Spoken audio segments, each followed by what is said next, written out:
Hello?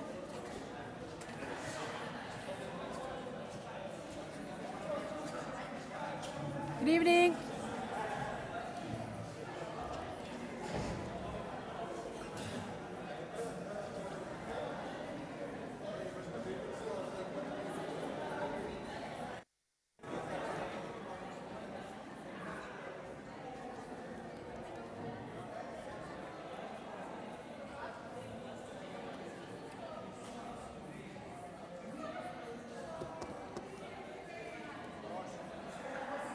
I can't speak.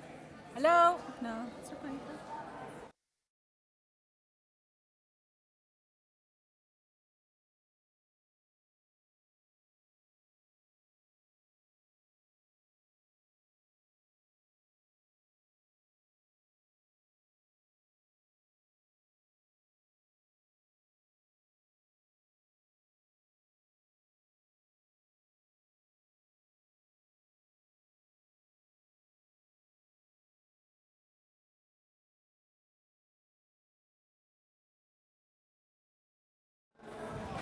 Can everybody?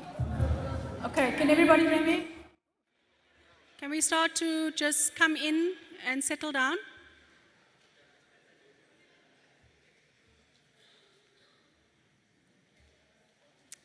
Just another 2 minutes, please, so we can allow the ones at the back to make their way inside.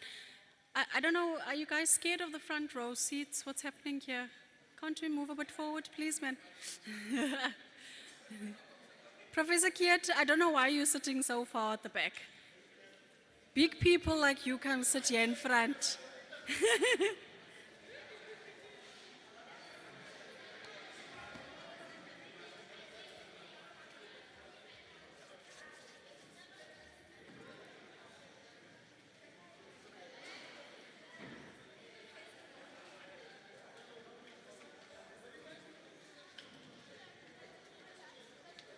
Also, all you students, you can mingle with the big people. You don't have to all sit together.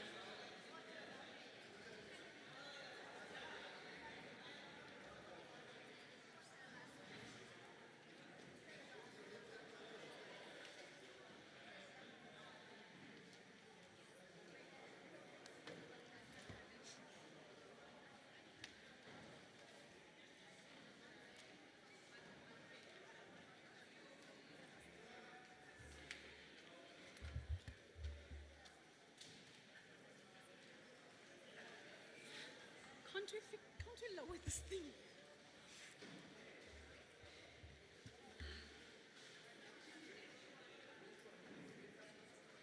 Can I rather hold the mic? I just feel like it's in my face. Can it drop any further, please, ma'am? Yeah, that's much better. Yo.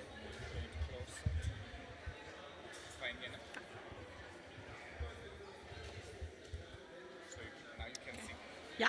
You're going to have to come lift it for the taller people.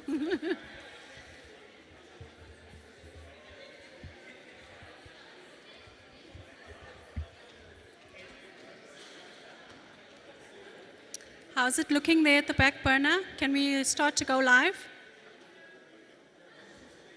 1 minute.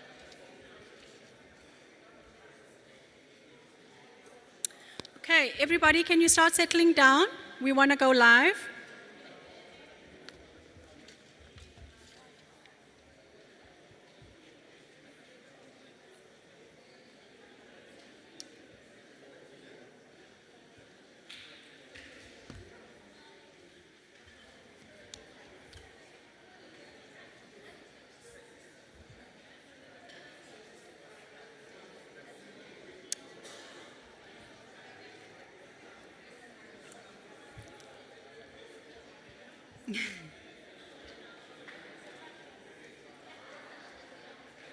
Ladies and gentlemen, can we settle down, please? Okay.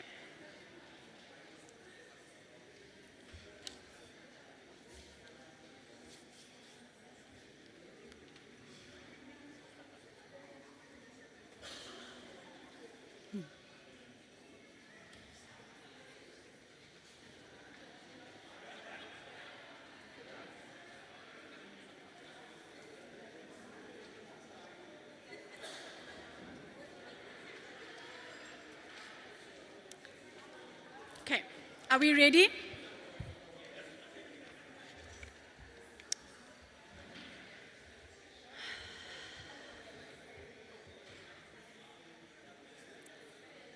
All right. Good evening, everybody.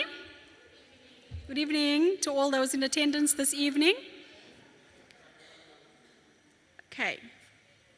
We are currently also live on Herald Live's Facebook page, so I'd like for us to just get started. To those of you here in the community hall and to those of you watching live, good evening and welcome to yet another community dialogue that's hosted by the Herald and Nelson Mandela University. Ours is a long-standing partnership that provides a platform for rousing debate around important topical issues affecting our communities at large. Tonight will be no different. We bring you yet another dialogue with a lineup of accomplished speakers who will be debating the topic, the national question reloaded. Now that in itself is a loaded statement. Why is the concept of non-racialism of little use in ongoing struggle for an anti-racist and just South Africa? So what exactly is non-racialism? I mean, I tried to find an exact definition, and I mean, it's something that we hear every day. It's this term abound in SA, in the ideologies and ideals of political parties. But what does it mean? It's been described as ideology rejecting racism, but some argue that it denies the concept of racism altogether, and with it, the lived experiences and history of racial inequality. But I'm not here to put forward a debate. I'm just here to facilitate, and we have a lineup of speakers who will have plenty to say, no doubt. And I hope you too as the audiences. Okay, first up, we have Eusebius Makaza, who will introduce a skeptical argument against non-racialism, explaining why he considers the concept to be of little use in ongoing struggles for an anti-racist and just South Africa. But I'm just going to quickly read Eusebius's credentials. Ooh, okay. Eusebius is a political analyst, author, broadcaster, public speaker, and podcaster. His main home currently is as an analyst and contributor to Times Live. He's also the host of the popular podcast In the Ring with Eusebius Makaza. Eusebius has published 3 local best-selling books. I saw someone actually brought the books here this evening. That was really cool. He's going to do some book signing afterwards if anyone else has brought books, hey? His books are Bantu in My Bathroom, Could I Vote DA, and Run, Racist, Run. He has written extensively in the local media and also globally, previously carrying a column in the New York Times, while a regular on shows like Amanpur on CNN and on BBC World Service. He has presented news and current affairs shows and radio talk shows on SABC, ENCA, 702, Power 987. He is a debate and public speaking coach, having previously won the World Masters Debate Championship. He has studied law and philosophy at Rhodes and done research on whether or not racists are morally responsible for their beliefs at Oxford. He has also taught philosophy in South Africa and the UK, and he's also an Eastern Cape guy.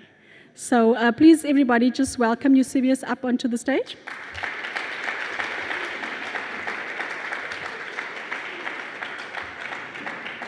Can I have a seat here? Oh, sit here.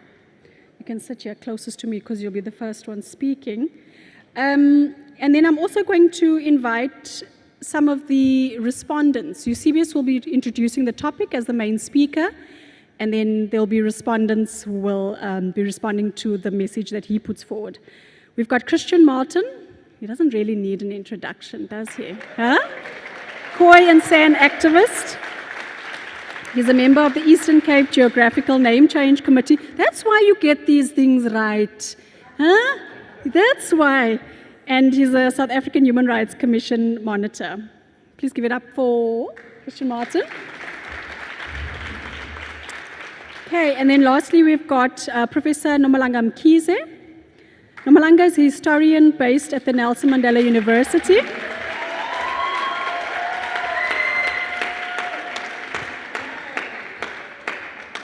Okay, she has a master's from Rhodes University and a PhD from UCT.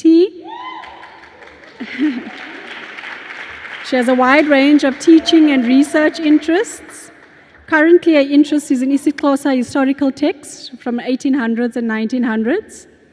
She studies these texts in helping to build up African perspectives of South African history, an area which is largely underdeveloped in the academy.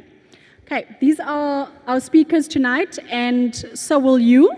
So we'll have a question and answer session and also an opportunity for you to put perhaps forward a different view. But let me not waste any time. Eusebius, can you please come up here to introduce the topic?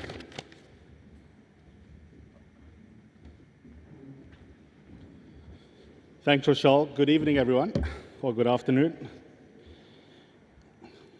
I love the fact that this event is not taking place in Summerstrand, and that is also symbolically important to what we're going to be talking about, which is how to get rid of racism and its legacy. And so maybe a good place to start is also to affirm precisely our own excellence. Rochelle has been very nice. She herself is an absolutely brilliant colleague of mine, an excellent journalist, an alumnus of the university, and I want to thank the university and the Herald for hosting me this week and for the community dialogues. And she's also a brilliant editor of your local newspaper. Can we please also put our hands together and thank her for being here?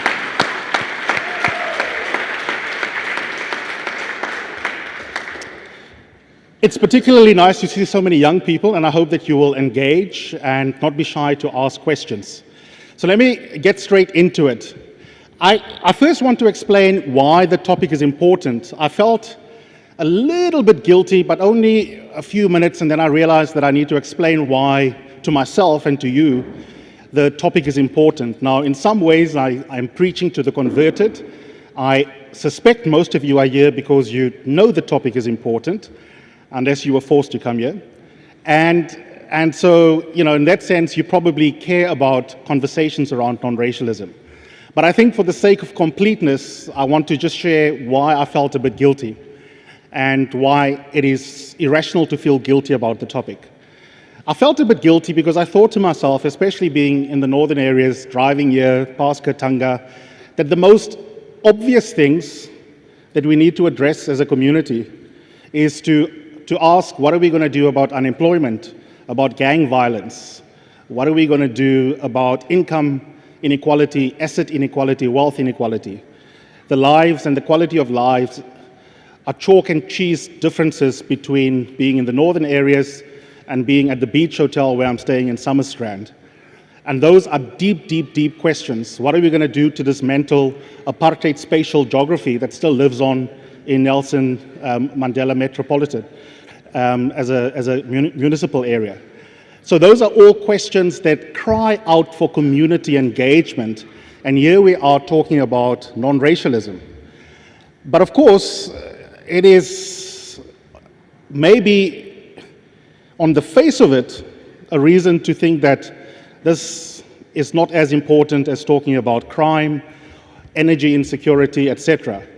But that is precisely why we should be talking about racism, because there are connections between the original sin on which this country is built, which is white supremacy, and a lot of what we are experiencing in terms of inequality and the different kinds of violence in our communities.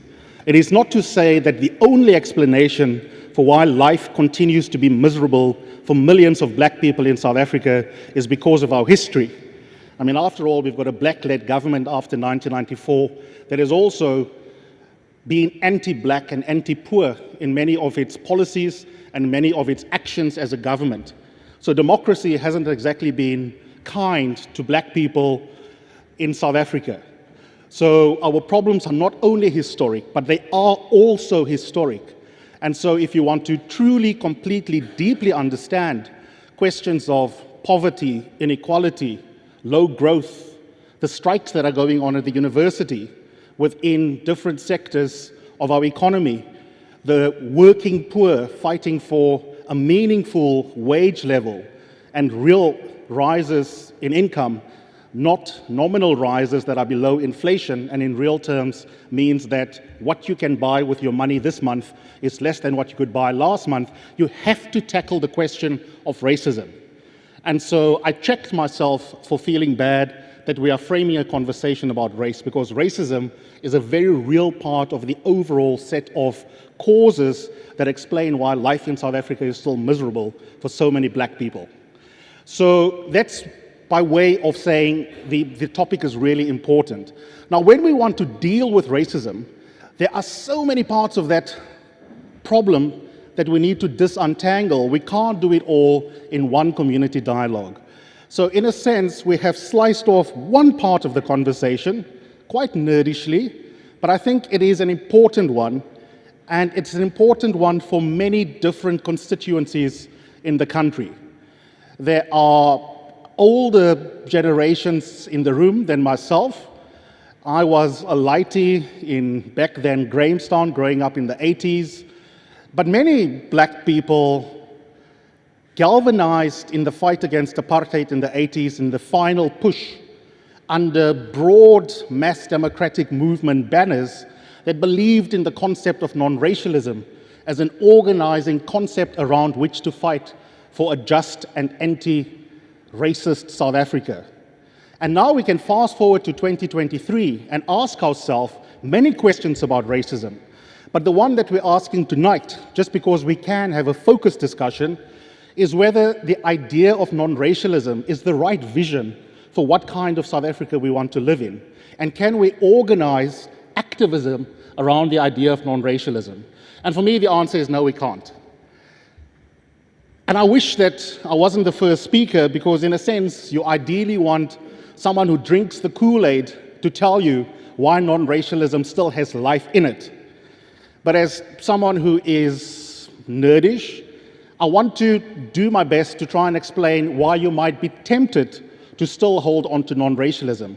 And I know that there are people in the audience, I'm subtweeting them, who do think that non-racialism still has life in it, and they can ask questions and make the case during the Q&A. But I think in essence, and I'll spend a minute or two on this, the idea behind non-racialism, which Rochelle started to sketch, is something that more or less is the following. And to the extent that my summary of it is unfair, those who want to defend non-racialism can do so in our engagement. But in essence, non-racialism is the idea, step one, that recognizes that races do not exist scientifically. Race is a myth. It is an invention. It was made up politically as a basis for oppressing people on the basis of characteristics that are observable, such as your skin color and your hair texture.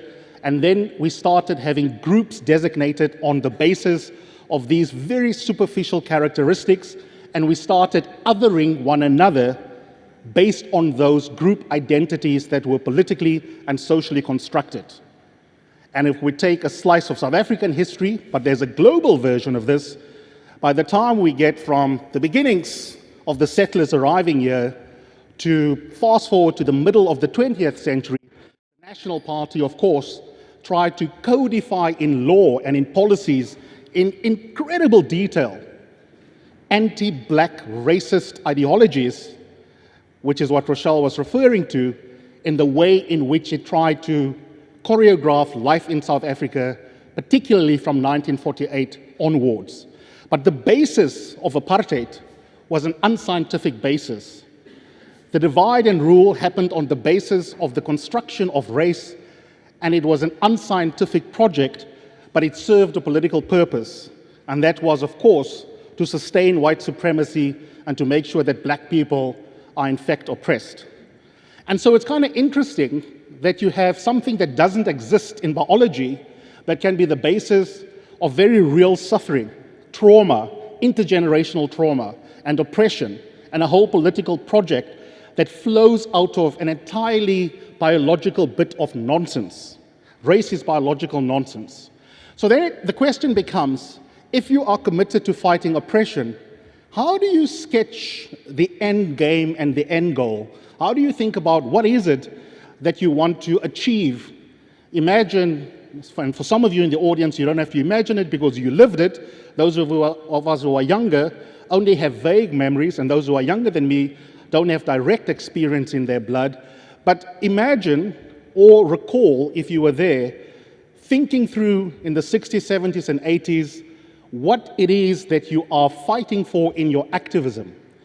And we know, of course, that across the class, racialized, geographical, linguistic, and cultural differences, the fight against the Nats in the 80s was organized in a powerful way around the concept of non-racialism. And that raises the question for especially younger people and people of my age, what did our foreparents who ended up negotiating a settlement have in mind when they thought that non-racialism is a good organizing principle? And I think what they had in mind is to hold on to the truth that race should not be fetishized because race doesn't exist and it's a political construct, and that non-racialism as a term and as a concept is a good organizing concept because you start off recognizing that racism is complete BS, and then from there the next step is to rob it of its power so that you can almost, as Crane Sodin puts it in his reading of Neville Alexander, end up in what some academics might call a post-human understanding of our place in the world as individual South Africans and as groups. So the non-racialism that was conceived of by many activists in the 80s is not a form of color blindness, but it's rather a deep appeal to recognizing the social reality that even though race is a biological construction, it can be used to oppress us as black people. But then to go and do the hard work to undo that oppressive consequences of how the Nats had used the biological nonsense to create apartheid. But the vision was a vision in which the humanity of every single person is fully recognized, restored, and there's an equality in our right to dignity, which then becomes, to fast forward the story, the founding values of our Constitution. That's about as much as I will do by way of being kind to my opponents. Those who want to defend themselves can do so in the discussion. I want to turn to what my view is as Eusebius. And my generation, I'm in my early 40s now, is sort of not quite the fallest, but not the South African generation that is romantic about the 80s and that organizing principle. So, and I think this is where I was suggesting, Nomalanga, we might have something in common. I don't quite have the cynicism that I think sometimes creeps into the fallists project, but I do have a skepticism that I think some older black South Africans do not have about non-racialism. And I want to explain it, and then I'll sit down and you can hear from the respondents, and then it will be your turn. The problem with non-racialism is actually very simple. And it's not an intellectual problem, it's a practical problem. That it has been appropriated by everyone. So everyone knows that non-racialism has got good stuff associated with it as a word. It's a bit like Ubuntu. Every second street, there's a business that has the word Ubuntu in it, because everyone associates Ubuntu with good vibes. So if the word Ubuntu gets misappropriated, next thing you're going to have someone from the Freedom Front Plus having a business that has the name Ubuntu in it. And you know that the bugger isn't committed to Ubuntu, but he's cashing in on the word. So the problem is that in practical terms, you have to watch what happens to a concept and what happens even to a word, not just a concept. And sometimes, it's unfair historically, but sometimes the reality is that a word becomes disempowered because it has traveled too far and too wide. And that is exactly what has happened to non-racialism in this bloody country. Helen Zille thinks she's committed to non-racialism. John Steenhuisen thinks he's committed to non-racialism. Peter Groenewald thinks he's committed to non-racialism. ANC leaders say they're committed to non-racialism. Everyone is committed to non-racialism. And you think to yourself, your politics are incompatible. You can't all be talking about the same thing. And that is your first sign that the term has become so elastic that it no longer has any meaning.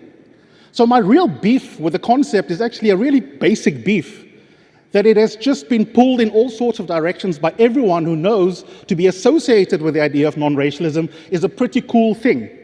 And so it leaves the question, where's the radicalism that's left in this idea as it was conceived of by those who rallied around the concept in the 80s and the folks who still have symposia based on the thought of Neville Alexander, and I'm not subtweeting you, Alan. Because the question then becomes, what are you doing to recover what it was that you imagined you were aiming for when you said, let's try and create a non-racial South Africa? So of course, there are at least two ways you can respond to this, and I don't want to be too complicated and give you a lecture on this, but I want to keep my analysis crisp, but also quite blunt. You can spend some time in the academy, academically, on the pages of the EP Herald, I don't know if there's talk radio on Algoa, or wherever you have discussions around the braai, you can try and fight back against the charlatans who abuse it. Many people who call themselves non-racial are racists. Many people who say they are committed to non-racialism in South Africa are colorblind. The DA does not want race-based affirmative action.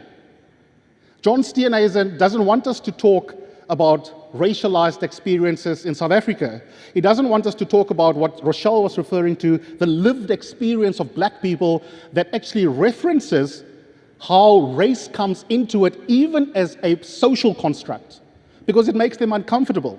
They're scared that around the corner of talking about race, we're going to have to talk about redistribution and about justice and about reparations. And those charlatans, I want to unmask them.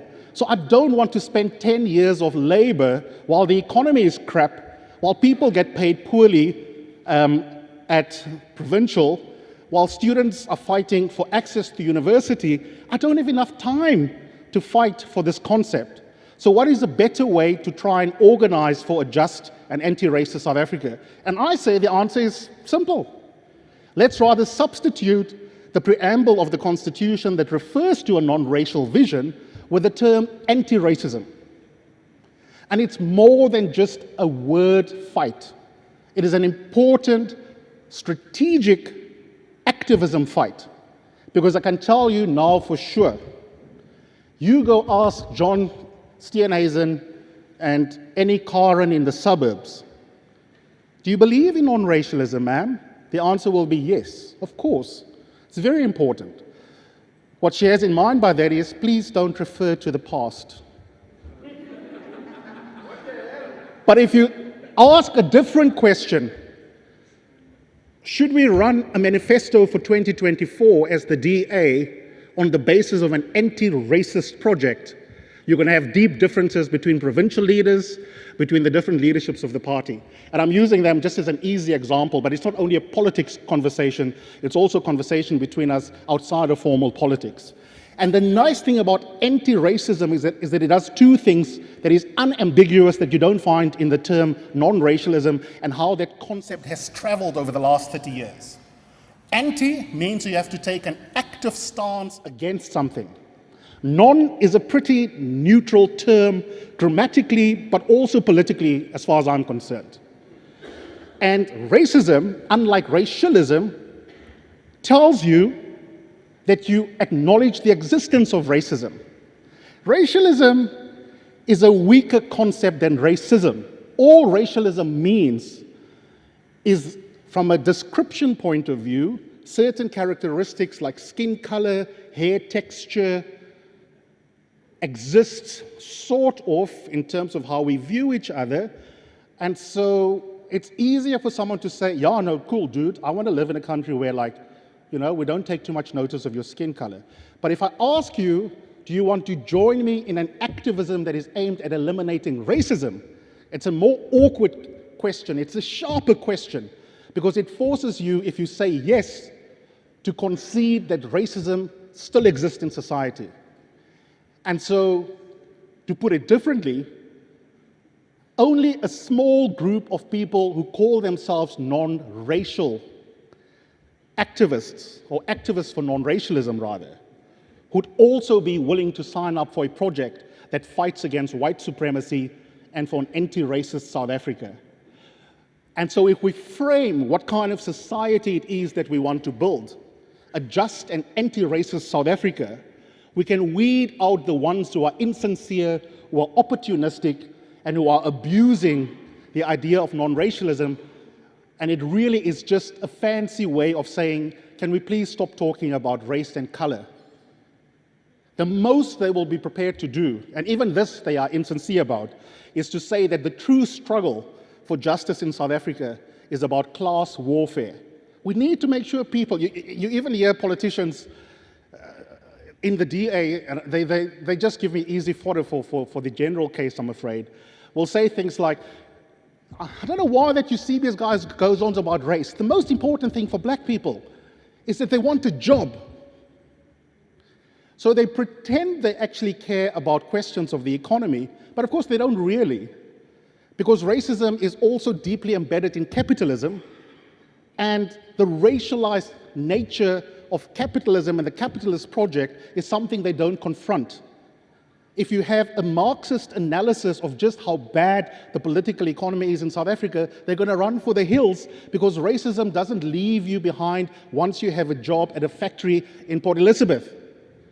Racism is going to affect whether or not the security follows you around when you are at Green Acres, assuming you're a thief until you speak in coconut English, and then they relax a little bit.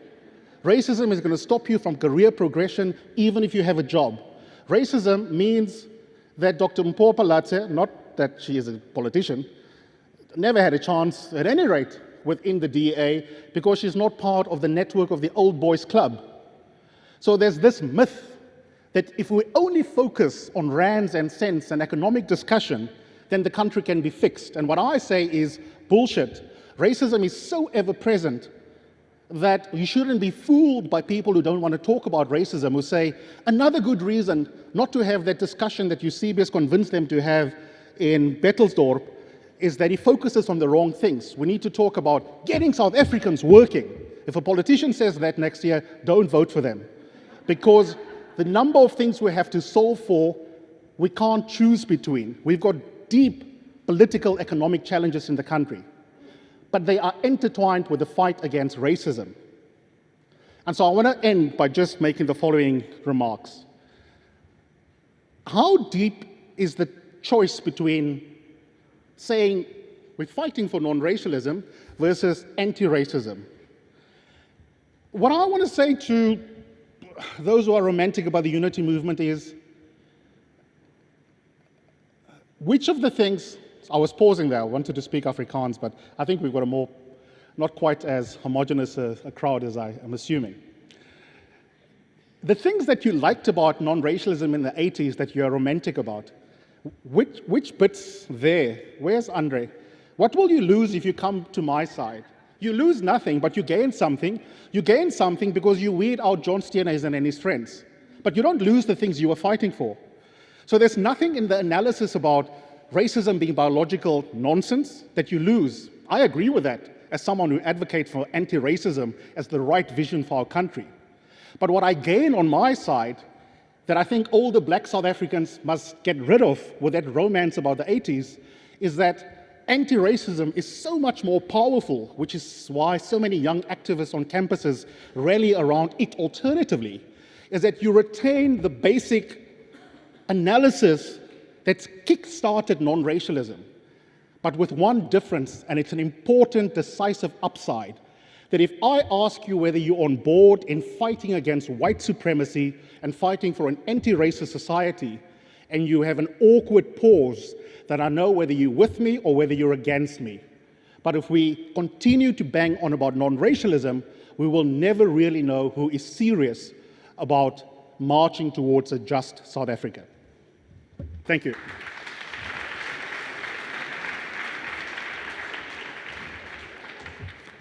Sure.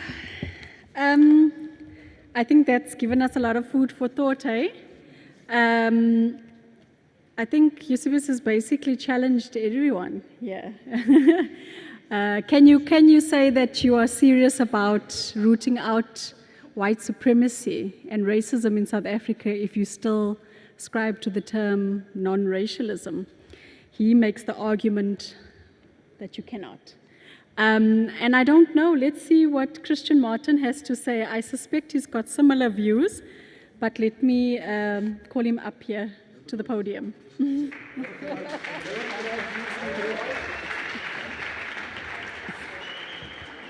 Thank you very much to the editor of the Herald. Yes, UCB, as you see, I'm from the 80s, so I put on my glasses. Now, I just wanted to say, Program Director, let me acknowledge a few people at least. And a person that I actually must acknowledge, UCBS, is my former principal, Mr. Jordan, that is here. What I know about politics, whether it's dangerous or not, you have to blame him for that. Because again, in this 80s that UCBS have harped upon, that was the time that we have done our activism. This was the hall, the stage, where we have screamed our mandlas and the vivas, the Koopmans are here. They would be aware of that. And then the other people I also want to just honor is Mr. Stack Mitchell. Also one of our old activists, and people like myself used to learn politics from individuals like himself. And then the councillors, Mr. Lawrence Struan, I've seen the speaker, Mr. Cheslin Felix, also present here tonight. I just want to say thank you. And then also from the Koyan Sun leadership, PC Steenkamp, with his entourage, as well as PC Human that are with us here today. Program Director, UCBS, Dr. Mkhize, ladies and gentlemen. When I started to prepare for this session, there was such a lot of information available. And then you have to look, as UCBS have said, your audience and what they expect from you. And then I start with Marxism and the national question. And then I went over to the national question and the other things that you can also talk about, the pillars of racism. And then I said, let me just prepare for the people that I live amongst every day. Ladies and gentlemen, most slogans in the early 80s and even just before 1994 elections focus on uniting all South Africans under the banner of South Africa belong to all who live in it. I fondly remember slogans like UDF, Unite, Apartheid Divide, Amandla Ngawetu, meaning power to the people. My personal favorite, taught by our then teachers, Amain Williams, Dorian Baichis, and my mentor, Ashley Le Pen, was an injury to one is an injury to all. Songs I can still remember singing was that, what have we done? What have we done? The only sin is the color of my skin. Looking back today at our dark past, I ask myself, what slogans can we shout now? Can I still respond to Amandla and say Ngawetu? Or won't it be more fitting to respond with Api Abantu Uteta Ngapo? Freely translated, which people are you talking about? If someone shouted then, UDF Unite, Apartheid Divide, should it not be today, Apartheid united us, but today we are divided, an injury to one will become an injury to some. At least some will agree that our favorite song, What Have We Done? What Have We Done? The only sin is the color of my skin would be as relevant and appropriate today as it was then during the dark apartheid days. South Africans in general and government in particular should take responsibility to create a non-racial society and make sure that non-racialism and the national question are not debated and theorized topics by politicians and academics when we're nearing elections, but actual concepts implemented and lived by. There are no shortage of information on the two concepts, non-racialism and the national question in South Africa. Our Tambo unpacked multiracialism versus non-racialism and why the ANC chose non-racialism. Neville Alexander also unpacked non-racialism and the national question in the South African context. In 2020, before the 2021 elections, the regional ANC RTT under the leadership of Comrade Nebafaku and Comrade Nakula through Comrade Ronald Lamola also gave a lecture on the national question. That's why I can say that we have no shortage of understanding the concept of the national question, though I have a problem understanding what does it mean to say the national question reloaded. Because to reload something means it has been used before, but as we all know, used in theory, but in practice, no. The UDF of 1983 gave us South Africans a glimpse of what a non-racial society should look like and how the national question should be addressed. Former late President Nelson Mandela's cabinet has built on the idea of the UDF through his government of national unity, which reflected non-racialism and addressed the national question. Former President Thabo Mbeki, through his I'm an African speech, have captured our non-racial dream well and showed out how interdependent we are, even though our being to each other. Even former President Jacob Zuma cabinet also reflected non-racialism and addressed the national question the best way he could. The question we should or must ask is, when and where did it go wrong? When did addressing non-racialism and the national question became important but not a priority? When did what ordinary South Africans once were willing to make the ultimate sacrifice became something only to write about, debate, and make speeches of? When was this ideal a dream of a non-racial society and a national question deferred? The direct result of addressing non-racialism and the national question we experienced through the frustration of the new political parties which were openly racially biased, like for instance the DP to become the DA, ID, Minority Front, GOOD, Cape Coloured Congress, Freedom Front, Patriotic Alliance, Northern Alliance, Compatriots of South Africa, National Coloured Party, and the new kid on the block is, as we know, our President Samuel Davids is here. These aforesaid parties were started because of a feeling of being left behind, marginalized or forgotten. As South Africans, we should truly discuss these concepts as to make it a reality in our time and not leave for future generations. Eusebius, I still believe we can, if there's enough activism behind this, if we don't vie for positions in the parties we belong and try to appease and have nice speeches when you should actually speak the truth to fact, then we stand back and we don't say what we're supposed to say.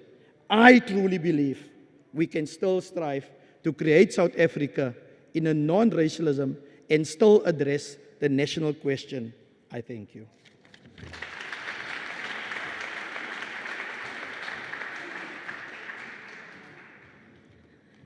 Okay. First, I'd like to thank Christian for doing all the protocols. I'm a journalist. We are not good at protocols. I'm sorry. So, yeah, all protocol observed. Thank you for that. Look, I thought I knew what you were going to talk about, but I was wrong.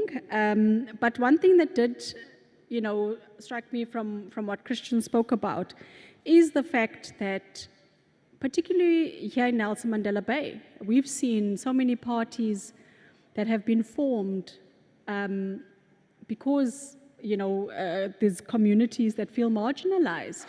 He referred to Samuel, who is here.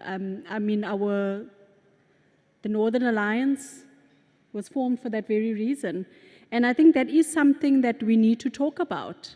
There are communities that are being marginalized, and that's something that's not being discussed openly enough. So yeah, that was definitely an interesting take for me. I would like to now bring up Prof. Kize, if you can come up and give your thoughts.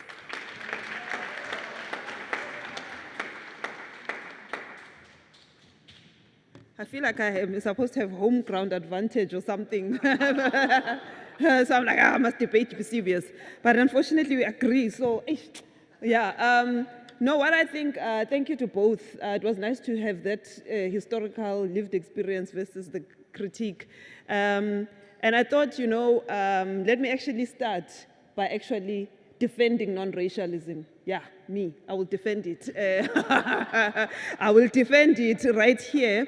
And I will, but I will start by defending it, and then I will probably then betray them and move more towards Eusebius's position.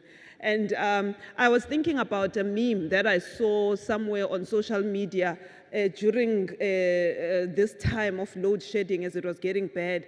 And this young person sends out a tweet saying, yeah, we want round 2 against apartheid. Our parents, they failed. Basically, we, the young people, if we just had a chance, we could probably take this apartheid thing down, And then somebody replied to the tweet and said, you can't even organize against load shedding. So you don't even think about it. And really,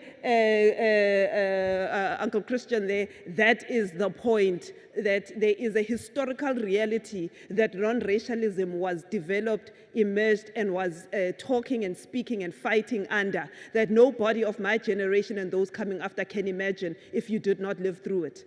And that to be in South Africa that was so incredibly authoritarian and fascist, and its entire premise was in fact that apartheid divides, and the young people and the people of the time get up and say, we will speak the complete opposite gospel of that, and that will be the gospel of non-racialism or the politics of non-racialism. That is a radical position to take under a regime that seeks to do the opposite. So in that sense, Eusebius, I don't think that we can even begin to imagine what it is like to have to talk to a government that literally walks onto your streets and shoots your children and drives off, that shoots 13-year-olds, to get up and say to that government, we will not let you divide us. We will not even let you divide us against the same white people you say you are defending. That is a radical position. And I think that was the spirit in which people advanced and thought about non-racialism in its time. So it's quite, arrogant of those of us who are born after that time to be able to say, well, you know what, we're going to come and critique your ideas when you never face guns and you never face bullets and you don't know what it's like to walk out onto the street and not know if you're going to be taken, thrown into a jail, disappear, thrown off the building, burnt up and thrown into what you call the septic tank there by Craddock. When I drove past Post Chalmers in Craddock, and it's still there. And I thought about those members of the PEBCO 3 whose remains were found there. There are many young people that never came back to this country. All they were doing was fighting for a South Africa in which, if they wanted to, they could go over to the other side and say, I'm a human like you, you're a friend like me, against one of the most brutal, nuclear-empowered regimes on the planet. Non-racialism in that context is highly radical and highly humanistic and highly ethical, and a very strong position to take in an utterly morally bankrupt system. That was the defense. So now, with that in mind, I want to come to bridge now with Eusebius's critique that the trouble now is that that concept does not seem to drive or deliver in today's current state, that it does not seem to be able to help us to deal with the way in which the privileges and power that has carried over for white South Africans still shapes this country to this very day, right? Now, that, I think, is a question that we need to get really into. But it's not just about non-racialism. We must ask that about Black consciousness itself. I think a political philosophy that I'm more socialized in Why is it that black consciousness does not seem to rally political parties? And this is a question that some of my colleagues are asking in their own research in the university. There is something about the radical ideas of the 70s and 80s so powerful that collapses in our current era. And we have to ourselves ask ourselves why. And so the young people of today then say, yes, we see that, but we find that we have to repurpose that language, and as Eusebius argues, take it one step further and confront and develop a new kind of sharpness to it. It's become a blunt tool for the kinds of things that we have to do today. One of the things that is important for me about Eusebius's position on anti-racism is that it forces us to actually confront white privilege, white power in our institutions very sharply and very directly. It does not allow you to take a step back. It also forces black people, colored people, Indian people, normally I would just say black, but I don't know where people stand here on those ideas. Anyway, fine, okay, all those black people combined are forced to ask themselves the question of the elephant in the room there at Nelson Mandela. When I arrived, one of the first things I said was, this whole institution needs a TRC because this was a brutal-born institution. I'm concerned about the fact that this used to be the height of a lot of white power in Port Elizabeth. And we have not had that TRC. And when that TRC comes, I'm sorry, the black people, the colored people, and the Indians are going to be on this side. And the white people are going to be alone on the other side. And we cannot feel sorry for them. They must answer and they must think about where they stand. So that, I think, is what Eusebius is arguing. Then just quickly to now deal then with the next step, which is, are you going to now be a, sort of a Johann Steenhuisen or like a Helen Ziller? You've made this concept so elastic, a very strong critique, I think, in the sense that, is there a sense that in today's era, non-racialism is a way for our parents who've now ascended and discovered, yeah, I like the Bond there by Summerstrand. I don't actually mind living next to these white people. I don't want to always offend them. That non-racialism was transformed into a way of kind of begging for white people not to be threatened by you. So this is the question. And in another sense, I could also ask, and this may be a little bit more controversial, from a political movement custodianship point of view, is there a way in which non-racialism is an evasion of the question of becoming Africanized? And by the way, that's why everyone knows I like the evolution of us accepting Khoisan traditional leadership and realities. Because the question is about, are you choosing non-racialism so that we don't easily categorize you as an African?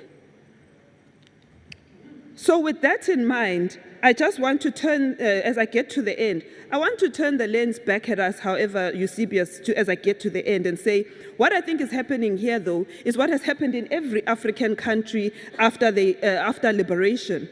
And that is that concepts of liberation fall short, but new ideas of emancipation are not fully formed.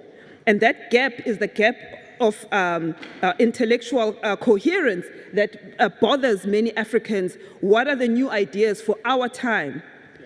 And I would argue that, in fact, non-racialism is actually in many ways more ethically superior to anti-racism, because non-racialism is saying you've got to get to a point where everyone is human.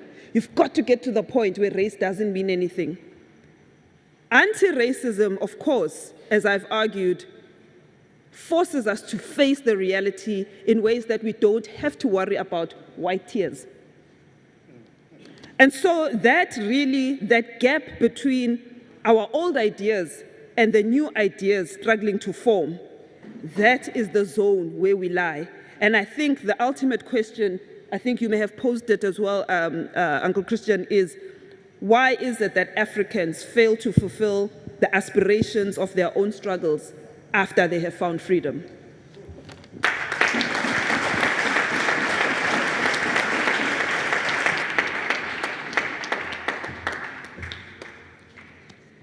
Okay, that was a good one. Prof, thank you for that. She starts off by defending non-racialism and then saying that it's arrogant of us to say now that, bring up all these concepts that, non-racialism was betrayal and so on, because we weren't there.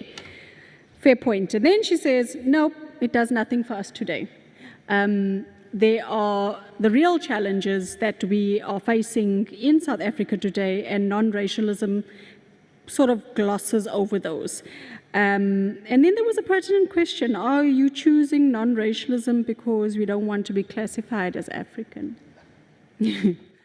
I'm hoping that someone in the audience would be able to answer that for us today. But before we get there, I'd just like to, we're now going to move on to the question and answer session. Let me see, we're good for time. There'll also be questions that'll be coming in and comments from the online platform. We've got audiences that are watching online. I do want to just say, when you're given an opportunity to ask a question, let's keep it brief, to the point. If you're making a comment, brief, to the point, and so that we can get more responses and perhaps another round of questions. So I'd like to really just appeal to you all. Can I just get a mic to Alan? Alan would like to put forward just a short little message about why he defends the concept of non-racialism. Alan? You seem surprised we discussed this, by the way. Okay, Rochelle. Yes, no, I'm glad that we're not reading the last rights on, non-racialism tonight here, because I want to invoke the spirit of somebody whose house is just 100 meters from here, Mr. Raymond Uren, who was a non-racialist in education, in sport, in the civic sort of society. And I feel his sort of presence here. Of course, we used to have a lot of functions here in this hall. And the university actually honored him by giving him an honorary doctorate. I must say I was pleasantly surprised by the panelists, tonight, and what they are bringing and how they are questioning us. And there are many original sins. I thought the first was the theft of land in this country, and but you spoke about the supremacy issue. I think another sin was what happened at Codesa with the settlement, because the struggles that you are referring to were supposed to be bringing us somewhere, only for us to be sold out a neoliberal sort of settlement, looking to the USA with the affirmative action story. Now we've got broad-based black economic empowerment and the elite, the black elite. And so when the question is posed by Christian about who's benefiting, that is the problem. There was no radical socialist revolution in this country. We're sitting in this capitalist state, and that is something that we're going to need to deal with. This is part of the national question, the issue of race.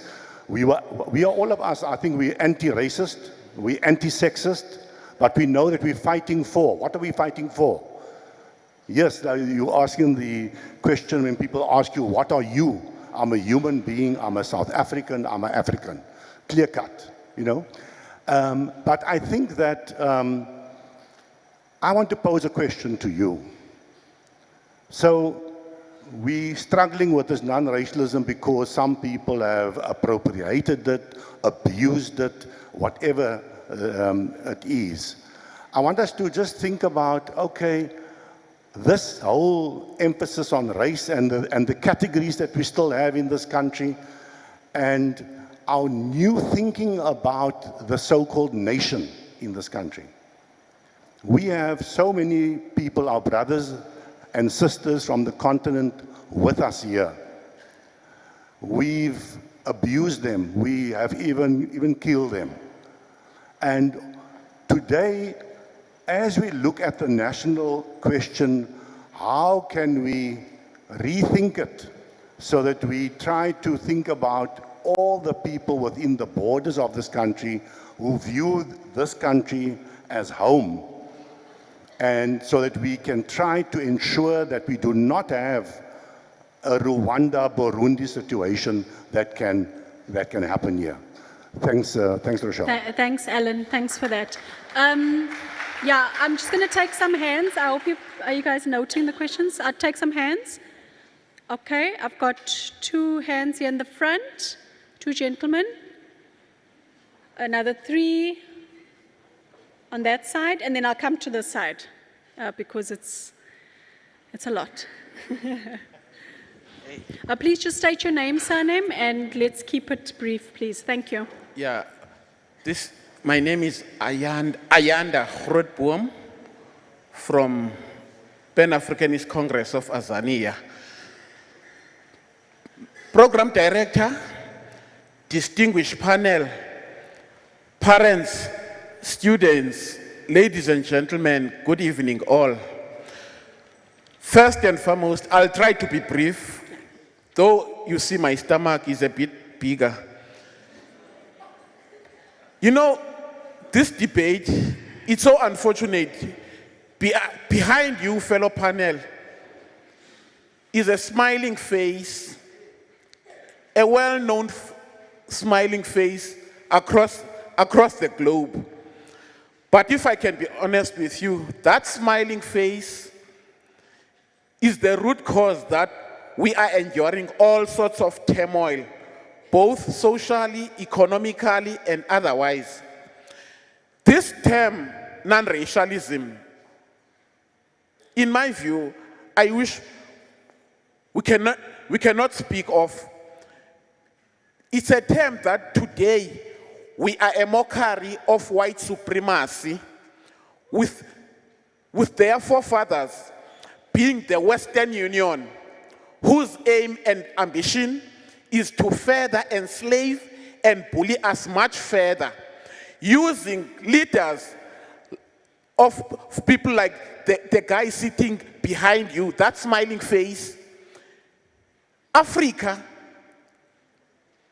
during slavery. Sorry, I need you to get to the point, please. We've got quite a lot of hands to get to. Let's wrap it up. Yeah, this myth that we are a constitutional democracy and we are free is a total myth.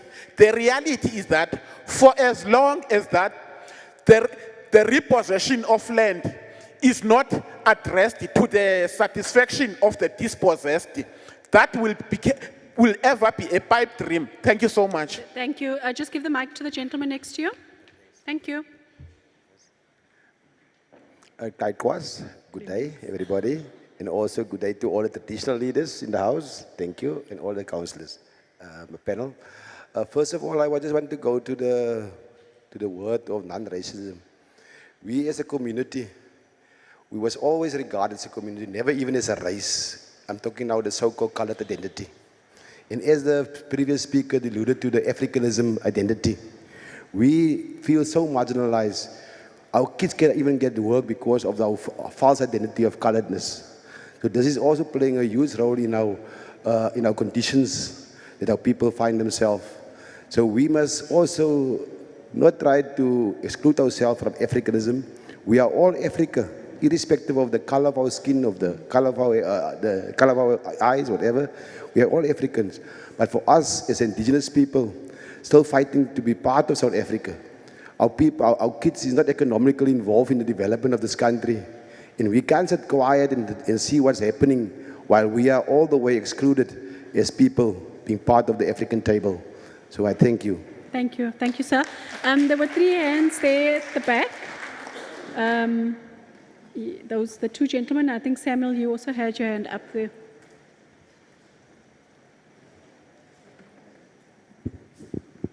Good evening to everybody here in the hall. I'm Paramount Chief Human of the Damascus Kai Korana of the Khoi and San people of South Africa.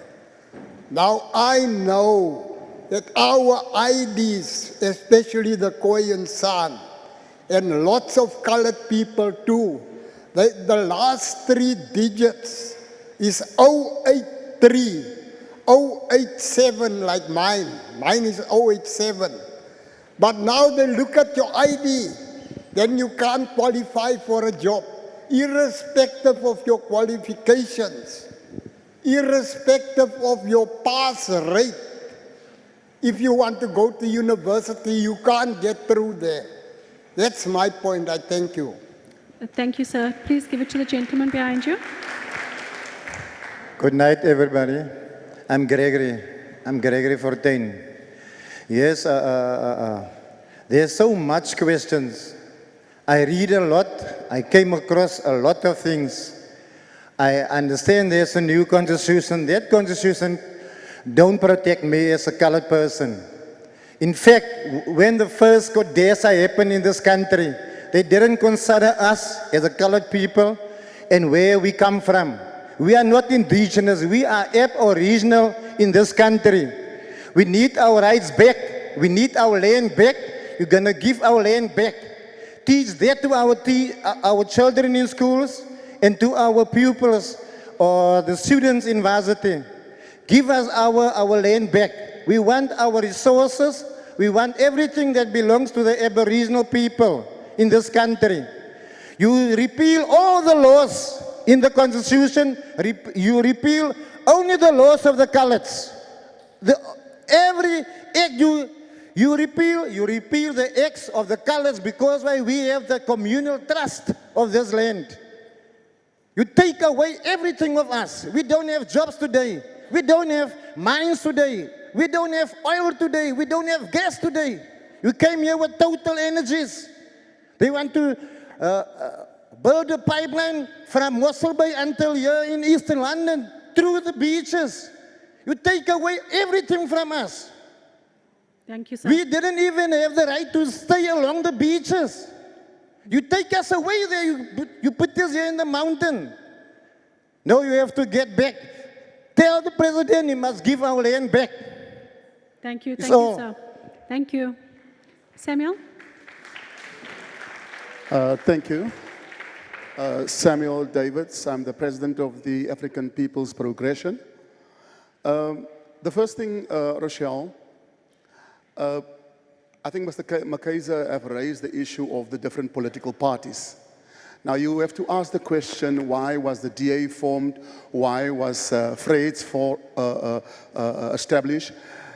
And then you realize that although they are so-called colored people and black people part of it, their agenda was basically to protect white privileges. Now, that was the reason for it. Now, you join as a colored person or as a so-called black person or the DA, you need to understand that the foundation is to protect, and you are protecting that. The ANC is a disappointment because it speaks about non-racialism, and all races are supposed to be part of that, but they are a disappointment. There's a need for a revolution in this country, and it already started, especially with the brown African people, with the Khoi and San people, where they feel that we are marginalized here. The only thing of this revolution is it needs a leader to take us forward. The very important other part of it is the part of class, and those who have and who don't have. When you address the issue of class, people will stop being racist to each other, because if I have, I will not point a finger to another group. But with the problem that the ANC have created is to work for a small elite group and empower them. These BEE's policies were supposed to work for all, but then you find out that still the brown African person sits without land, they sit without economic power, and we are just there to vote for everybody else. But that will change 2024. Thank you. Thank you. Those are mostly comments. Do you want to take hands from this side, or you want to respond to any of those comments? Okay. Look, I think it was mostly comments. I would like to take some hands from this side.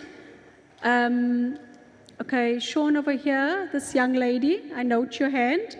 The gentleman in the blue golf shirt, and is that Desira? Yeah, at the back, those 4 names. Sean? It's actually seen, but thanks, yeah. When I grew up, I'm also 40 this year, so getting close to you.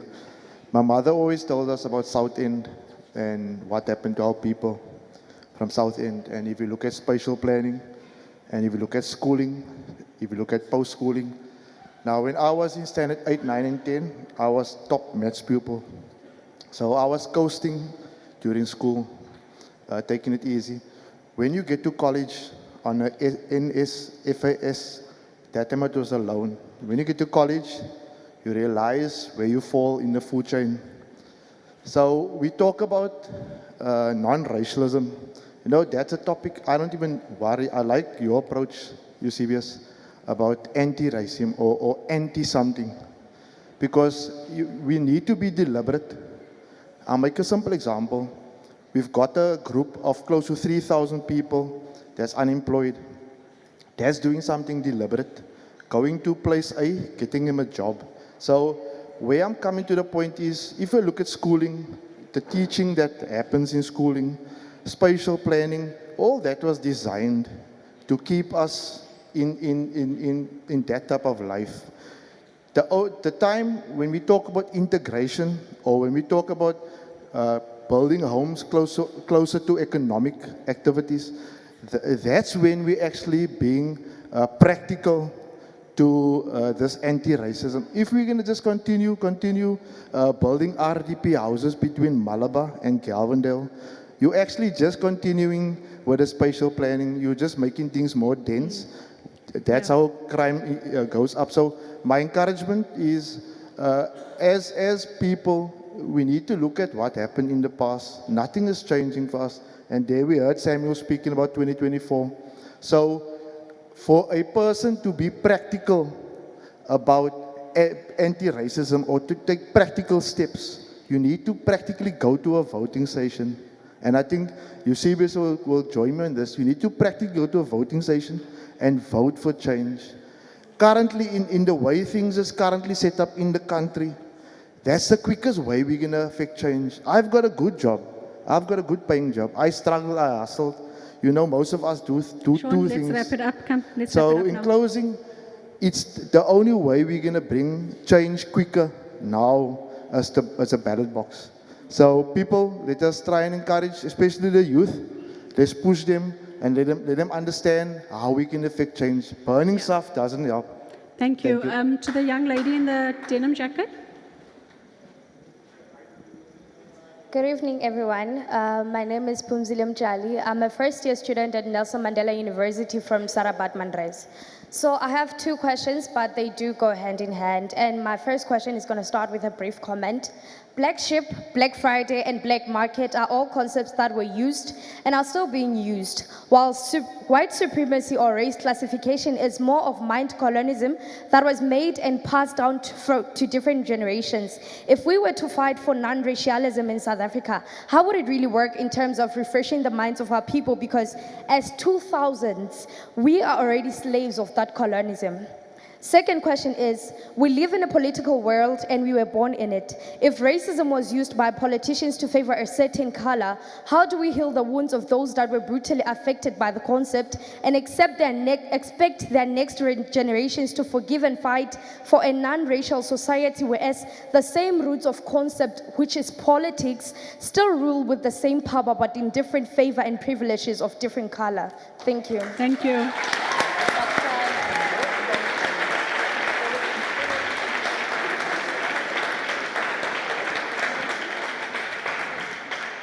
Hi, good evening, everybody. My name is Herschel Brug.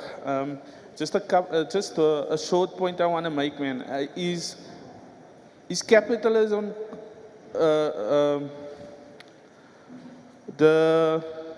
how can I say, the contra to non-racialism?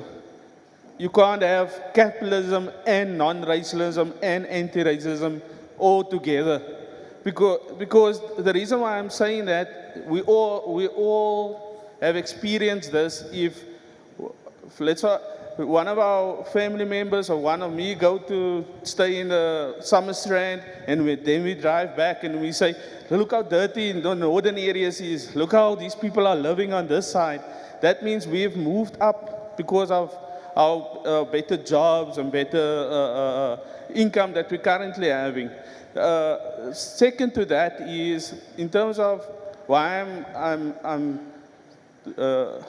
talking about capitalism, is if the one is contrary to the other one, is my daughter, my youngest daughter is in grade 7 now. When she started in grade 1 at a Model C school, they were in the minority. We were coloreds and blacks were in the minority. Now that's in grade 7, they in the majorities. So my question was, where did all the whites go to? Yeah. Where did all the whites go to in this school? They all went to private schools. They all went to other Model C schools. They all went to these. That's why we see more private schools coming up nowadays. Yeah. It's because the whites don't want this anti-racism, happening, what's happening in the country. That's why my question is, does capitalism stand contrary to non-racialism? You can't have the one with the other one. All right. No, thank you. Desira, before we answer. Thank you, Rochelle. My name is Desira Davids. I first have a request. Can this become a series of dialogues? What is the possibility of that, Rochelle? Of this becoming a series of dialogues and not this once-off thing that we're having now, because this is a very complicated, complex issue that we are dialoguing about tonight, and it really warrants a series of dialogues and not only once-off. So can you please look into it with Kenred, if you please? The concept of non-racialism, in my opinion and my personal experience, is of no use to us as South Africans. As long as certain race groups are still marginalized and fighting to be recognized as Africans. And also as long as we still have to fight for quota systems to be put in place to accommodate certain race groups in this country. We can just do away with terms such as non-racialism, a non-racist, equal, non-sexist society, because it will remain a pipe dream if quota systems need to be put in place. And I hear people speaking about the previous regime a lot and speak about white supremacy. But surprise, surprise, the current government is not doing better. In fact, they are doing disappointingly worse. Because, post-1994, we actually expected things to improve for the brown African people in this country. And everybody else is better off, and I'm unapologetically saying so, that everybody else is better off except the brown African child. Thank you. Thank you very much. All right. I just want to acknowledge some of the questions that comments that we've got online. We've got Gary Kukamur, who says non-racialism is the outcome, anti-racism is the means, ? And then on Kenred YouTube, we've got Underdog. He says, a lot. The common fallacy that is promoted ad nauseum around the globe is that apartheid was defeated in 1994. Apartheid was not defeated, it was liberalized. He then says, what does it mean to be Africanized? Is Africanization an ocular transition? By this I mean, are there visual or physical traits that apply? And then one more, also from Underdog. Everybody seems to think that non-racialism was being practiced in the new South Africa, wholesome ignorance of the term. So a lot has been said, a big theme coming out that brown people feel very marginalized. And I would like, if each of you could also please just touch on that, and any of the other comments. Eusebius, can you please go? You can sit there if you prefer. Okay.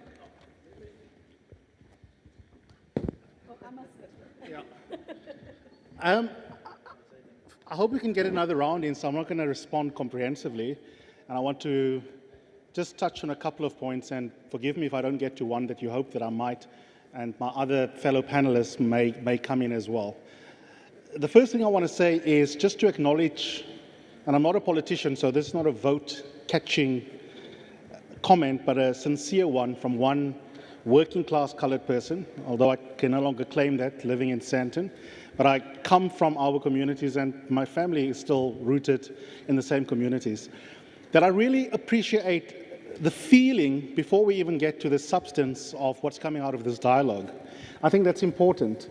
I think it's important to use something that I said last night when Andre rightly also allowed more voices to come out on campus, that we color outside even the rules of dialogue, and the way you spoke into the critique of Madiba, which is politically incorrect. It's important to allow that space. It's important to allow the space to be heard. We had Lorenzo powerfully telling us a story on Monday of a 68-year-old voter that was someone hitching from one dorp to another, who told him something that my dad and I reflected on, that politicians are always ready to engage her when they look for her vote, but they're not interested in her voice. And I'm not surprised that my prediction at the beginning of my remarks has been proven correct in the Q&A, that although there are many of you that can powerfully speak into non-racialism versus anti-racism, that of course the most important reason you are here is actually not the way we frame this conversation, and that's perfectly legitimate. You are here because you do not feel like you have a stake in South Africa. As colored people, we don't feel that. We do feel marginalized. As black people collectively, in the sense that Nomalanga used it, which is the sense how I self-identify, we don't. I also get why many of my family members do not self-identify as black but as colored, and think that when I do it, that it's because I'm well off enough within my family to be able to think of myself in a really colorful political way as black. So your anger, your frustration, your marginalization, it comes out in the way you speak, and I think it's important to acknowledge that. And for me, that's the most important thing that I get from you. I only want to speak directly into the substance on 2 or 3 points. The first is to say, and the first-year student, I wish you just slow down a little bit and allow yourself also to be heard, because there was some brilliance there that I didn't quite catch. But to the extent that I did, and Nomalanga tried to help me out, unfortunately, we're not short of problems, right? And I'm drawing your comments together in my 2 responses. The first is to say, we've got a myriad set of problems. We sliced off one with the way we framed this conversation. Many more have been brought out by yourselves. And one of the many more includes a new form of elite that is a black elite that has turned out to be anti-black, anti-poor, and to reproduce aspects of the previous regime's behavior. I do not believe in apartheid nostalgia, but I do think it's possible to recognize that apartheid was a unique crime against humanity, that we should never say that life was better under apartheid, and at the same time, we can still identify elements of an apartheid state that a black-led government is reproducing in the forms of violence that it unleashes against black people in the country.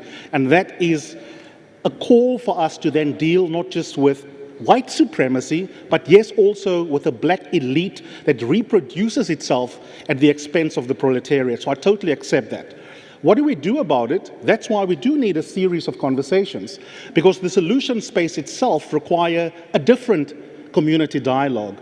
This is just about breathing, telling your story, setting the agenda.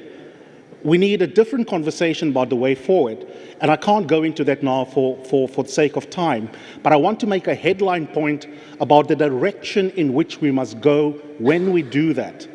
Part of the reason why I self-identify as black and not colored, which is a conversation I was hoping I'm going to avoid, Nomalanga, is because one of the consequences of white supremacy is precisely that we divide ourselves and we end up benefiting the children of hegemony by bickering amongst ourselves as victims of hegemony.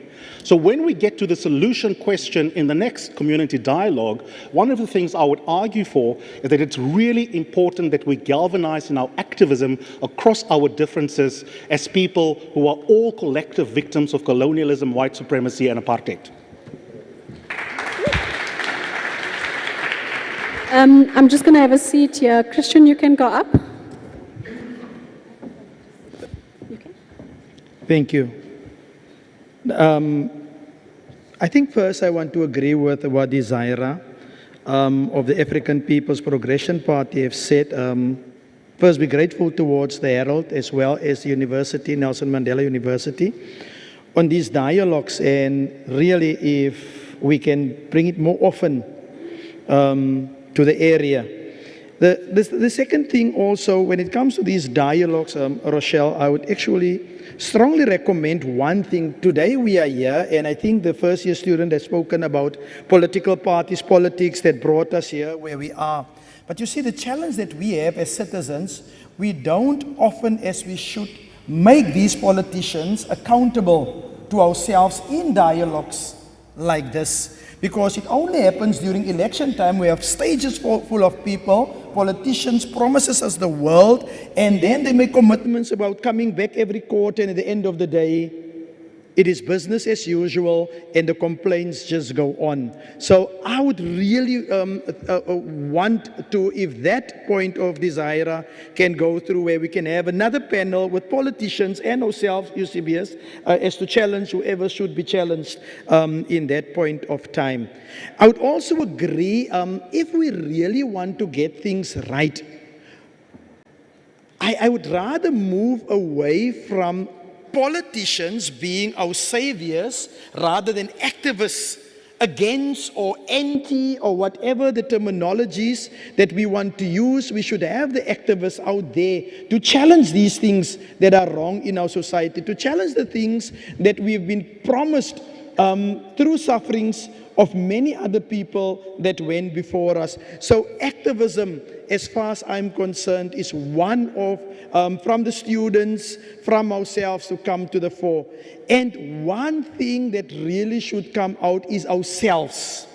Within the various political parties where we are, as to challenge the system within. I can still remember Terence Primo is here, Alfred Jerry is here, guys that went before us moons ago. The point I'm trying to make is that Terence can attest, when I was in Bishop, I made sure that in every committee meeting, I posed the HR question, I posed the corporate question as to give the statistics. And I want statistics not only in general, I want statistics per level. Because you're not going to tell me there's 80%, let's say, colored people, or 13% Indians, and then in the lower levels. I want them from management right to the bottom. And those are things that we should challenge wherever we are. Unashamedly, I've been asked in one meeting, is it all that you can talk about? I say that is all that my constituency have sent me to talk about. Let's come close home. You have raised it the other night, your CBS, whilst we were waiting for the president to make his announcements about his cabinet. Knowing myself, I always wait to hear when people of our area is also going to be appointed. And it actually, under the current president, never happens. It is an opportunity that is every time missed, when government, and especially the ruling party, must come out and say that we are the party that claims, and if I say we, you see, I include myself because I'm from the ruling party, but we are the people that refer to ourselves as the leaders of society. So we should lead. We refer to ourselves as a caring government, so we should care. And when it comes to opportunities like the other night, where you have to reshuffle, where you have to change your cabinet, then lead in non-racialism, lead in the national question, be a caring government to all the citizens and not only to some. Thank you. Thank you. Nomalanga? You want to stay? Yeah, I don't know if I wanted to deal with the brown people question, but let's go for it. Because actually half of my family are colored, like many black people, so I don't have this, so-called, but now you see at the back of the room, I must make disclaimers, everyone forgive. Mina would just say black people, but yeah, it's fine. In fact, on a better day, we're all Africans, except the descendants of Europeans. But anyway, this issue, okay, you see, one hand we're saying non-racialism, other hand we're saying, but colored people are not being employed. So we have to see the colored people. We can't be non-racial about it. You see? Yeah, I'm good to see. So UCPS's position wins on that in some respect, because it means we must have the intelligence to look in our institution to ask, where are my variations of black? We have to. You see, now I come from KZN and Mpumalanga. Mpumalanga colored people are completely Africanized in the sense that we live in the same communities, we're the same families, just that apartheid happened to, but you know, I went to colored schools, whatever, but nobody was colored. You just took the colored surname to get in. But my point is that the intelligence is required for us as the collective of the black, brown, whatever you want to label it as. We need that intelligence to make the decision. I know this because I have to make this decision every day at work. I have to look at my statistics. But because I have this black politics, this anti-racist politics, I will see there's that colored young woman. Man, but she's not working hard enough. Guess what? Now I must do something about it because there's gonna be a post coming up and I need her to be ready. It takes a very deep level of commitment to make these things happen. So we have to commit to them. And we're gonna have to be able to say, I don't see colored women in nuclear physics. Then I have to not just go and make a recruitment process. Oh, I'm looking for colored women. Then suddenly I don't find them. Oh, well, I guess I don't have to hire them. I first have to see that there are no colored women there. Then I have to work on it. And then I must take a stand at work and say, I'm going to produce the colored woman who's going to take this job. That's how we work. At least my bosses will be happy with that. That's how we work. Okay? But obviously, I'm going to do that for every single black child in that room. But I'm very aware when I see my statistics. I'm not doing these statistics as a game. This is our philosophy in our space. If I don't see someone representing Mitchell's Plain, Shorterville, Galvandale, if I don't see those people yet in my space, transformation hasn't happened. It's that simple. So, but it goes back now to what Eusebius and I think two colleagues said it over here as someone at the back, which is that how do you actually do these things under capitalist conditions? What if Nomalanga hated to have other black people in the room? Because now I live in a white suburb. Okay, I don't live in a white suburb, I'm just saying, if I did. My parents tried to live in a white suburb and we couldn't do it. We went back to rural area. But my point is this, when that black person or that colored person walks into that room, gets that job, and then they think, oh, I just love having all the whites love me alone. I want both of you to think about what is that deep problem. If I don't make the decision to notice that the colored woman that I'm working with needs these and these and these things, and I'm her boss, so she can become a boss herself one day. If I don't do that, it's not gonna happen. And so I'm worried that we don't have ideas and we don't have systems. It takes a Nomalanga or it takes my boss or Amina there, my other colleague. These people that I work with, we sit like this, we look at stats, we look who's around us, we go, okay, and we start ticking boxes. No, please go and develop this person. Please go and develop this person on purpose. But that's not a system. That's not a system. So I think that's what I wanted to say about this. Everything comes down, and this is, if I can just say to the political colleagues at the back, they're wearing the same t-shirts. We're in a dangerous zone right now. We're in a dangerous zone as a country because the ANC is deeply challenged. We can all see it. Yeah. Uncle, ne? We can see it. You're challenged, deeply challenged. There's going to be a change in this country. We don't know what it's going to look like. Let me tell you, Eusebius will tell you, white people are organized. White people are ready. They're ready. It doesn't matter how much you want to non-racialize it, white people are ready for that and the falling apart of the ANC. Those who are busy building new political parties, that is what we must talk about now. How are we going to transition into this new phase where that party that was our custodian is deeply challenged? If we don't solve that problem, we're going to now fall into an even worse decline. They will not solve the problem of colored unemployment. It will not solve that problem of Katanga. Chair, I want to make one last comment about this because it ties back to this brown people thing.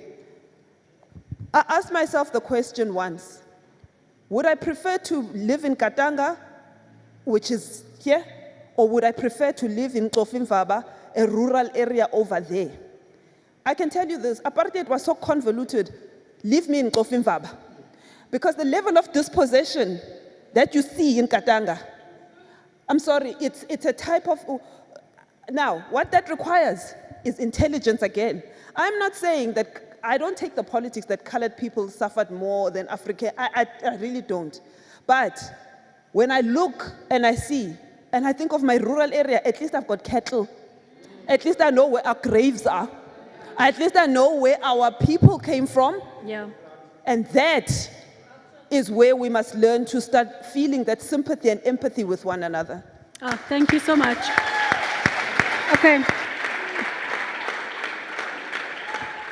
Yeah, we've got time for one quick round. This time I'm cutting off quick to the point. I'm going to have to, oh no, we don't have time for so many hands. No, you've spoken already. Okay, wait, put your hands down. I'm going to have to see who goes first. There's too many. I'm taking to the side and I'm taking to the side. Okay. I'm going to take the lady at the back with the black jersey. No, here. You, yeah. You. And then I'm going to take, is that our former mayor? Yeah, Eugene Johnson? Okay. And then I'm going to take this lady here in the front, and then the gent there in the black jacket. I think I saw you Monday night. Yeah. Okay. Can we get that? Yeah, there we go. Okay. Good evening all. My name is Shanae, and I just want to thank everybody for this platform and opportunity.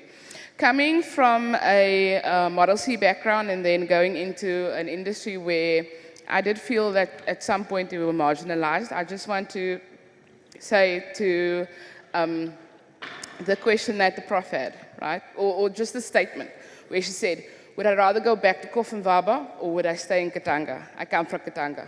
I wouldn't want to go back there. And the reason is, and when people say black and white and African and that, or colored, we are all African. What we identify with culturally will make your decision based on if you're going to go back to Koffenwaba or if you're going to stay in Katanga. Because our people have lost their culture. Our culture has been diluted by everything that is happening here. And I think that is the reason why we have so many lost souls, lost people.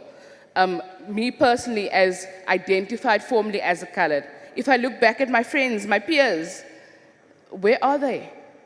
They are lost souls, and that, I think, is what our people are fighting for, to bring back and recognize those lost souls. So that is just what I'm going to end with. Thank you so much. Ms. Johnson?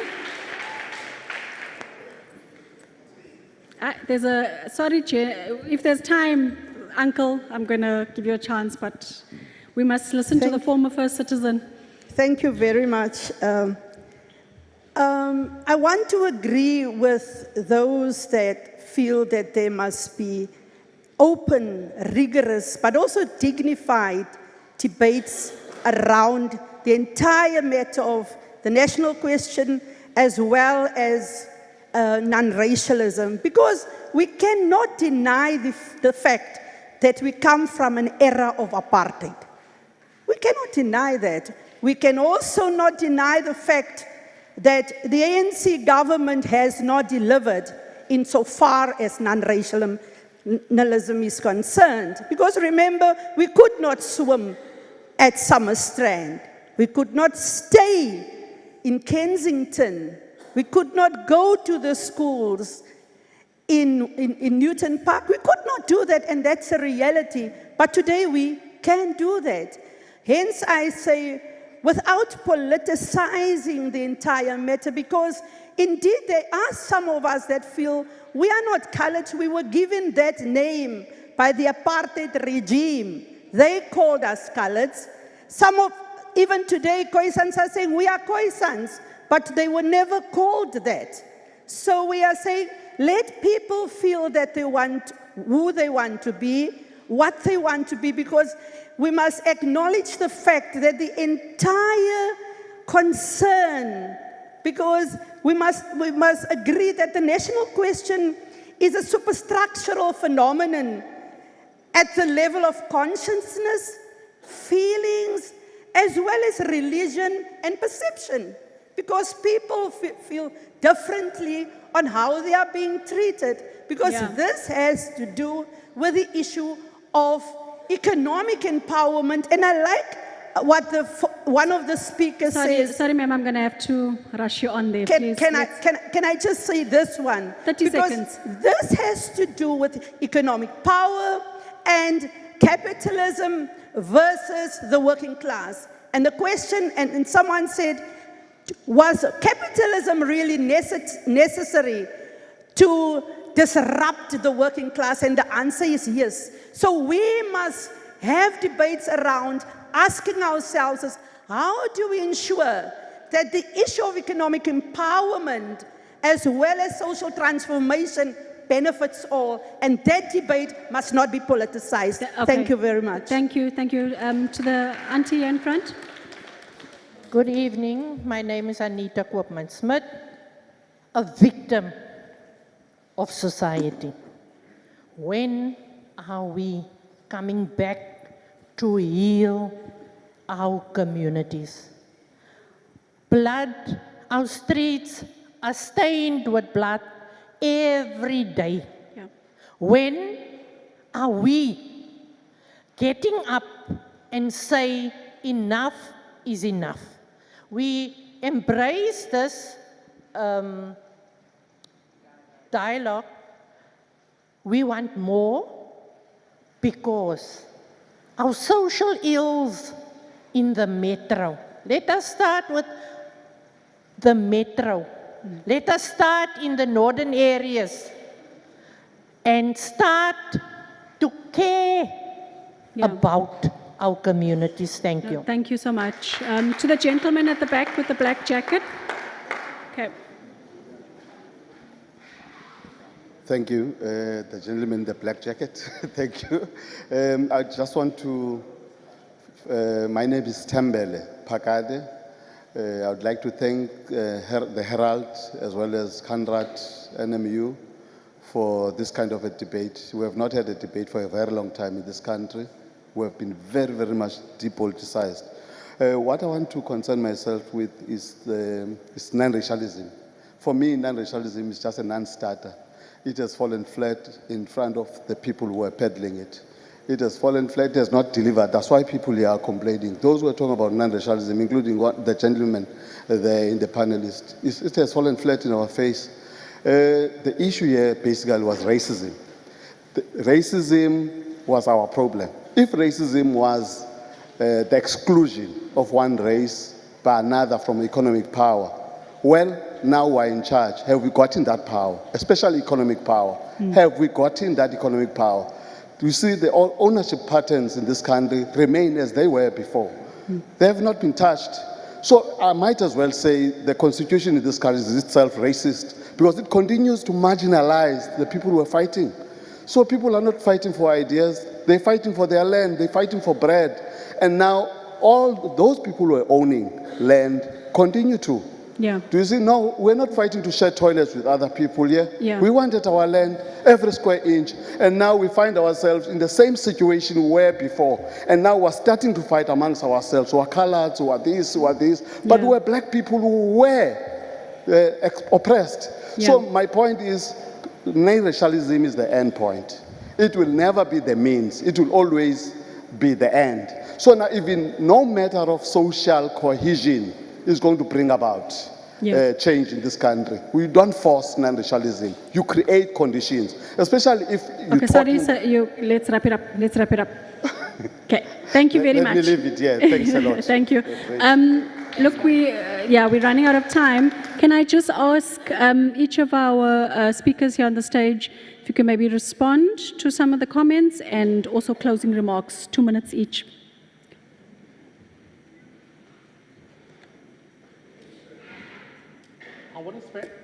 Can you hear me? Yeah. Yeah.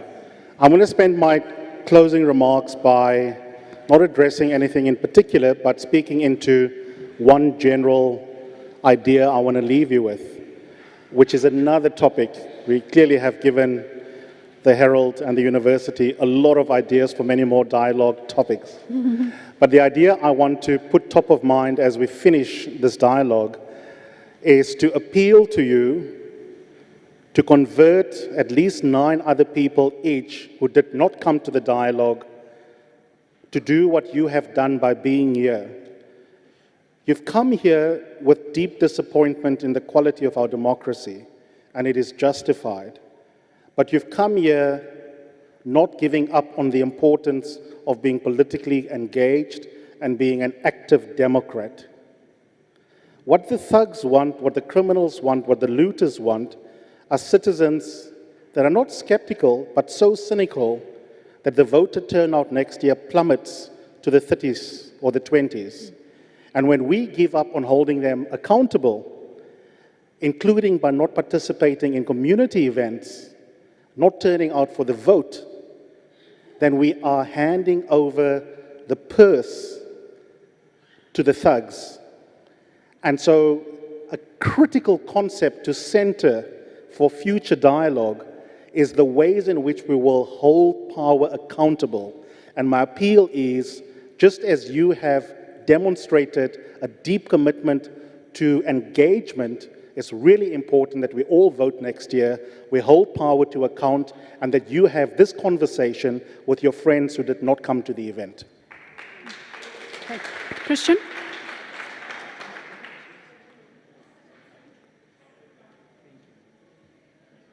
Thank you. Now, from my side also, just to thank the audience, thank the Herald again and the university. But I think, Rochelle, if you look at the level where we are and the concern of the people, the frustration of the people, I can almost say that we are only but on the first level. Non-racialism, racism, as well as the national question is just the primary fundamental stage.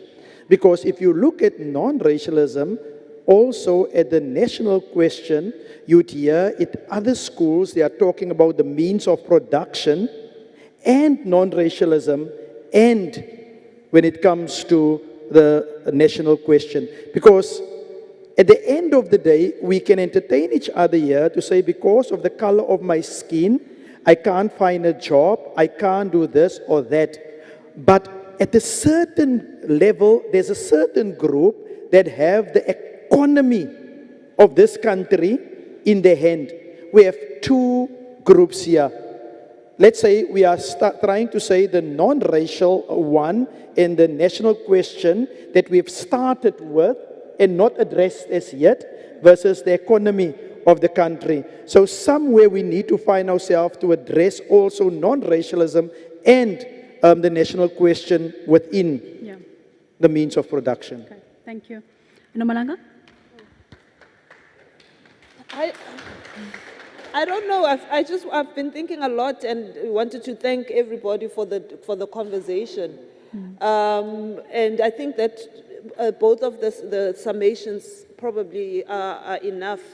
And to just say thank you to everybody for doing this, and that there's, for me, it's about continuing to think, oh, how can I develop the intelligence to understand Black people's grievance, even if there are so many differences amongst us. Because in the end, we will have to find solutions in the imperfect thing. But it's not nice because it's like you're sitting on a stage with the professor, you got the mic in your hand, and like you're supposed to be like a little bit, no, I don't know the answers. So I think I must go back to my own community and try and solve it there as well. Yeah. That's how I feel.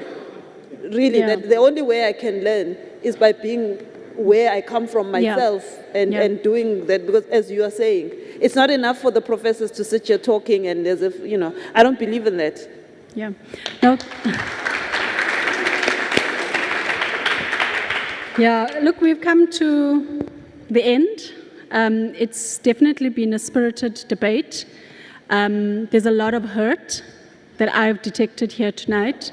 There's a lot of anger and a lot of frustration. And there was one message, I think it was the auntie over here in the front who said, when are our people going to heal? And I think that really stuck, it's going to stick with me for a while. We've heard you. I'll speak on behalf of the Herald and on behalf of Nelson Mandela University, although Professor Keert is coming up next. Just to say that we've heard you, and we know that there's a need for continuous conversations such as this. But I would also like to just echo what Eusebius has said. Please, if you come again, bring more people. We can't be sitting and having a discussion amongst ourselves only. We need to bring more people in so we continue to have these discussions. So in closing, I'd like to just say thank you also to our audiences who've been watching online. And then I'd like to call up Professor Andre Keert, the Deputy Vice Chancellor of Engagement and Transformation at the Nelson Mandela University. That's it from my side.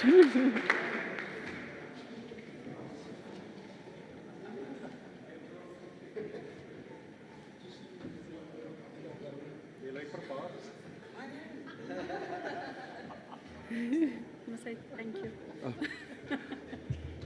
Hallo allemaal. Ons het baie lekker discussion gehad vanavond. Thank you so much, Nomalanga, Christian, and Eusebius. And of course, the entire community members that pitched up here, our students, our colleagues from CANRAD as well, from the engagement rounds. I see our Dean from Humanities here as well, and the Deputy Dean as well. So that's brilliant. But of course, the main idea is for the university to also orient itself as a regular citizen of the environs within which it operates. And I like the idea that all three speakers put out here. We do not want to engage on the basis of being a professor or being a university. I think that we want to continue entering, or at least walk together with our communities as a learner in relation to what the challenges that we are facing. And of course, our partner, the Herald, Rochelle, we have been walking now for more than a decade now, this journey of community dialogue. So thank you so much to everybody for making the time, for helping us think, for putting your contributions forward, and of course to our panelists as well. Thank you so much. Have a lovely evening.